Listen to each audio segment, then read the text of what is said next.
Well, I did it. I finally did it. It's been a long time coming, but I'm officially an Ironman. That's great. Feels great to say that. In this video, I'm going to do a full race debrief and I'm going to unpack how the day went.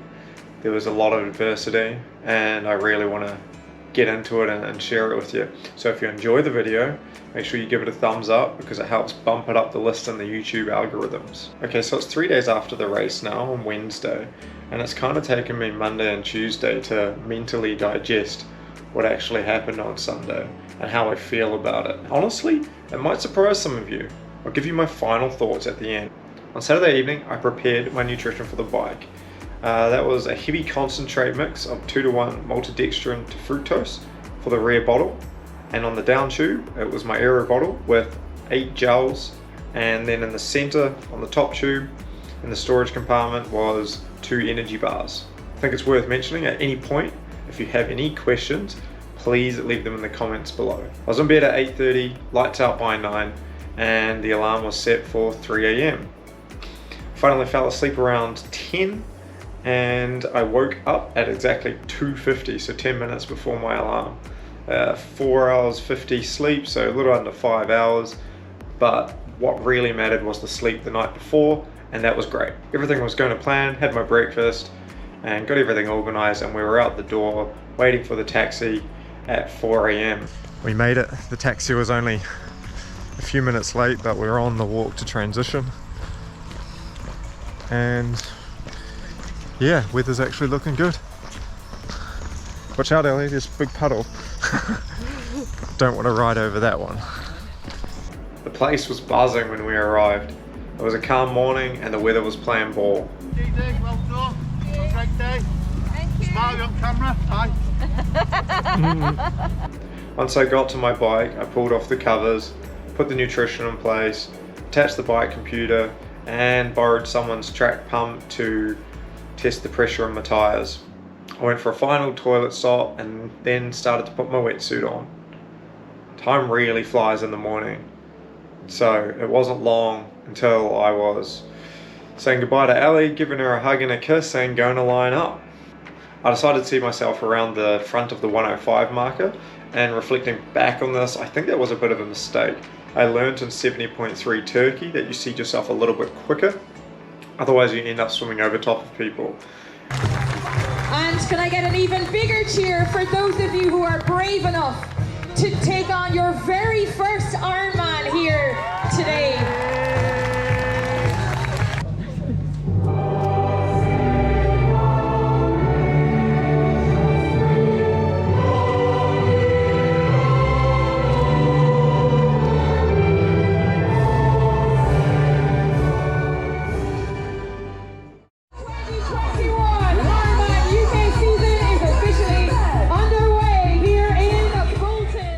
Just before you go through the starting blocks, you discard your mask and are told no jumping or diving into the water.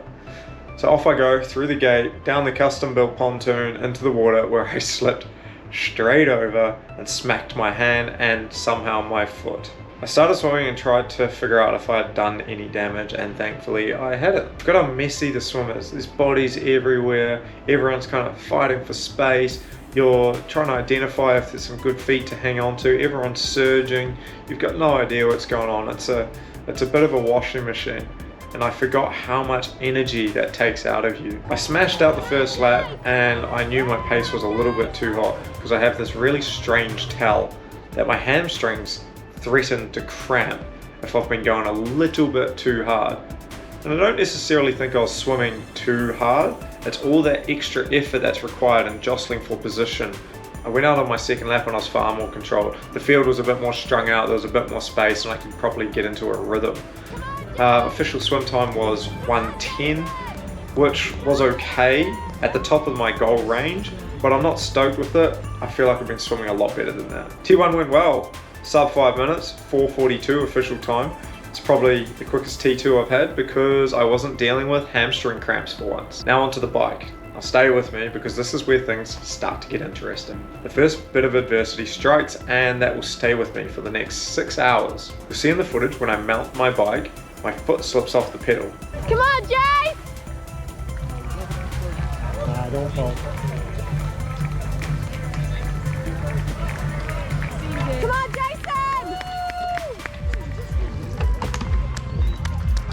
The reason it did that was because my chain started jumping up and down gears randomly. I knew what was wrong straight away. I'd fitted my waxed chain and I hadn't tested it properly.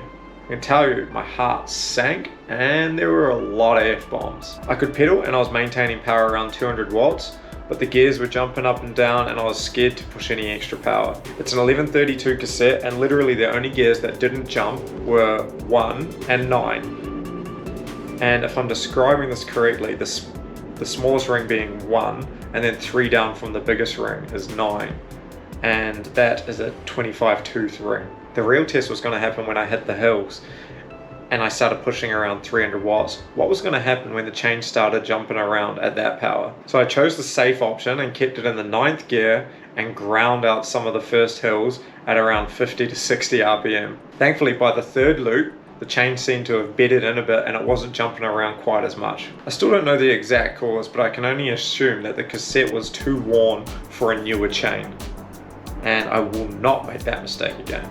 Boxing on, I got through the first loop in great time. It was an hour 40 for a loop, which I started at the Horwich turnaround. I made it to Bolton and through the cobbled area without losing any bottles, so that was a win. And then I got to see Ali and yell to her that I was having gear problems. Go Jace! You should be okay, it's just a bit harder. Not that that was going to change anything, but it felt good to tell someone. At this point, I was starting to enjoy it. It was warming up. I was getting into a rhythm with the gears. So I was getting a bit of confidence that I was going to be able to manage them safely to get through the bike leg. And the support out on course was spectacular, honestly. So many people out cheering. It was mind-blowing. Incredible. Go Jace, go on Jason, go! I was finally at peace inside my head and ready to tackle the second loop. Or so I thought. Torrential rain hammered down and it came just before I was about to descend the steepest part of the course. I'd heard carbon rim brakes were no good in the wet, but I'd never experienced it and I quickly found out the hard way. I've taken this video from Ed Stevens' YouTube channel, which was taken earlier in the year. So once you climb past the Sheep House Lane wrestlers, who were awesome by the way, then you start flying down Rivington Road, passing Belmont Viewpoint, where you come to this sharp right-hander. I was carrying way too much speed and my brakes barely worked at all. So instead of throwing it into the corner and potentially sliding out, I chose to ride straight over the bank. My GPS even tracked me going off the road. Once over the bank, my front wheel dug into the long grass with me going over the handlebars and my bike falling on top of me. I got up, dusted myself off, found a small scuff on my leg and then my elbow. Nothing too much wrong with my bike, everything was still in place. So I slugged it over my shoulder and climbed out of the ditch. My chain had come off, so I chucked that back on and then carried on riding. Exactly 8 minutes later, I did the same thing again on this corner. This time I stayed on my bike and was able to ride away. This was a big blow to my confidence and had me seriously scared about completing the 3rd loop. How on earth was I going to survive another lap with no brakes? Once you get past Rivington, the course straightens out all the way back to Bolton. This is a very fast time trial section. Unfortunately at this point my power pedals had gone haywire in the rain and they were reading in the thousands, and this would continue for the rest of the bike leg. But that was the least of my problems. With the torrential rain, the temperature had dropped significantly and I was starting to shake uncontrollably from the cold. I made it through Bolton and at this point I was desperate to get back into the hills so I could get my heart rate up and some heat into my body. I think it was around Toddington, early into my 3rd loop, that this was the lowest point of my race. I was absolutely freezing and I wasn't far away from having to test my brakes out again, which scared me. I was questioning myself at this point. I was starting to think, well, maybe I'm not as mentally strong as I thought I was. I never thought about quitting, I never thought about giving up, but I felt pretty vulnerable. I kept thinking to myself, if I had to describe this moment in one word, what would it be? And it was traumatic. It was chaos on the course at this point. The rain had taken so many victims. There'd been so many accidents. There were flashing lights from police bikes and ambulances. There were athletes on the side of the road trying to repair punctures. There were people that were on the side of the road that had clearly just said, this is enough, it's not my day. You have to understand it's not just the elevation on this course. The road surface is awful. There's potholes everywhere, and they were marked with fluorescent orange paint, which was fine in the dry, but in the wet, when it was starting to flood, you couldn't see them anymore. The sport out there was incredible though. I'm truly astonished with how many people were braving that rain and still cheering everyone on. Then we had a break in the rain, just in time for me to start going down hills again. And although the roads were still wet, it was no longer raining and my brakes were starting to work again, and I was starting to warm up a little bit. And I even made a couple of friends on the bike. We were all just complaining about how shit carbon rim brakes are. Everyone got pretty chatty after we'd weathered that storm. I took the final descents pretty slowly, and I figured I'd rather make it to transition in one piece. My final bike time was 6:01:54, which was bloody close to my goal time of sub 6 hours. I definitely feel like I lost a lot of time out there though, just from a lack of bike handling skill in the wet and not knowing how to use my brakes properly in those conditions. Come on, Jason!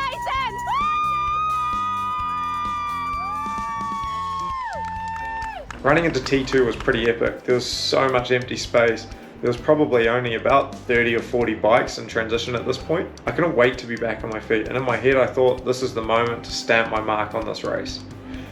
But I was way off on that one. T2 was fairly quick, 3 minutes 20 seconds. I wished my new bike mate good luck, and I set off. I was wanting to slow down out of the transition exit because it was pretty slippery. And later I learned that was where professional male Tim Don had hit the deck and it ended his race. Go, Jace! Haul ass! Haul ass! I started off at my goal pace of 4:45 per K and well inside my heart rate goal range. My legs felt pretty decent. I focused on getting the nutrition in and enjoying the rain that had returned. Nikki Bartlett, the second placed pro female, was in sight, which I thought was bloody cool. I eventually caught and passed Nikki, then she caught me and we ran shoulder to shoulder for a minute. That didn't last long though, because my legs were fading rapidly. Much like the bike course, the run course is relentless. There's twists and turns, there's cobbles, there's a massive hill that you head out on up Queen's Park, and then there's a relentless 4 kilometer long gradual hill all the way out along Chorley New Road to the turnaround. When you turn around, you come back down that 4 kilometer hill, and that destroys your quads. So I went through the first half marathon, 21.1k, at an hour and 42. And I was walking every second aid station, which was spot on for my run target of sub 3:30. Heading back out on the third and the fourth lap, I knew I was in trouble. This is where I dipped into the special sauce and dumped 200 milligrams of caffeine into the system for the hope of some magic. I think the only magic that happened was it kept me up all night. You got it, Jace! Just a little bit faster! You're doing good!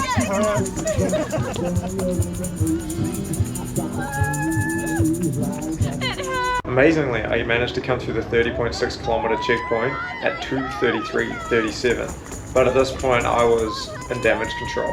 My quads were totally destroyed and my hamstrings were threatening cramps. I was now reduced to the Ironman shuffle. Short steps, high cadence, walking every aid station. I've never been passed by so many people on the run. It really got under my skin, but I was also really impressed with how many phenomenal runners there were out there. Thankfully, very few of them had collected as many lap bands as I had, so that was kind of satisfying. Rounding the final cobbled bends leading up to the finishing chute, my right calf started to cramp.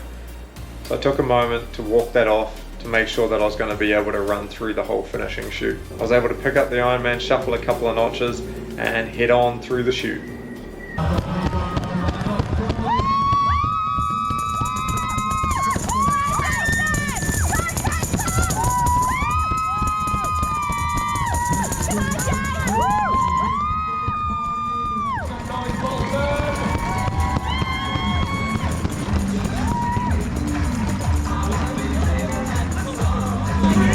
Jason McCartney, you are an Ironman. I am an Ironman. Marathon time of 3:45:52 and an overall finish time of 11:05:57. That was 13th in my age group and 52nd overall. I said at the beginning of this video that I'll give you my final thoughts and that you might be surprised. So here they are. The honest truth is, I'm quite frustrated and not all that satisfied. I'm proud of myself, and that was an incredibly difficult day on one of the toughest Ironman courses in the world, and by far the hardest thing I've ever done, but I'm really struggling to be overly happy about it. I'm stoked that I completed it, and I'm really stoked that I'm officially an Ironman, but I think I just made so many mistakes and left so much time out there and didn't perform to my potential that I know I can, that it kind of cancels out the happiness factor of it. It just makes me want to get back out there and smash it again and fix all my mistakes. Like, I know I can do so much better and I'm hungry for that. I do have to take a moment to say thank you so much to all the supporters out there. That honestly meant so much, and it was incredible to see people out in droves in such poor conditions all around the course, going wild. It was so impressive. I've never seen anything like it, to be honest, and that really helps get people through it, myself included. So thank you. And lastly, what's next for me? Well, 70.3 focus now. It's all business, trying to qualify for World Champs in Taupo next year. It's an epic reason to go back to New Zealand, visit friends and family, and race on home turf. My next race is 70.3 Bolton in 11 weeks time, and that's the same location, pretty much the same course as the Ironman on the weekend, but half the distance. I've already got my eye on the next training block, and I'm hungry to smash it. I really want to do well at the 70.3 Bolton, and I think I'm capable, and I want to put on a good performance. So thanks so much for watching. I hope you enjoyed the debrief. Don't forget to give it a thumbs up if you enjoyed it, and I'll see you in the next video.